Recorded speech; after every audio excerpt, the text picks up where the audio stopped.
নমস্কার বন্ধুরা, আমার চ্যানেল অপুর সংসারে তোমাদের সবাইকে ওয়েলকাম। গতকাল ছিল আমার পাশের বাড়ির এক পুচকে সোনার অন্নপ্রাশন। এদিকে আমরা যাচ্ছিলাম জল ভরতে। যেহেতু আমাদের এখানে গঙ্গা ছিল অনেকটা দূরে, তাই আমাদের এখানে যে কোনো অনুষ্ঠানে পুকুর থেকেই জল ভরা হয়। এই যে এই পুচকেটাকে দেখছো, এই পুচকেটারই অন্নপ্রাশন ছিল। বেচারা গরমে ক্লান্ত হয়ে ঘুমিয়েই পড়েছে। দেখতে দেখতে আমরা চলে এসেছি মন্দিরে।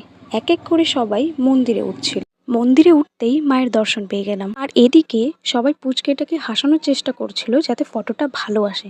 প্রচণ্ড গরমের কারণে পুচকেটা গরমে অস্থির হয়ে কান্নাকাটি করছিল। আর ফাইনালি মুখে প্রসাদ কমপ্লিট। এবার বাড়ি যাওয়া যাক।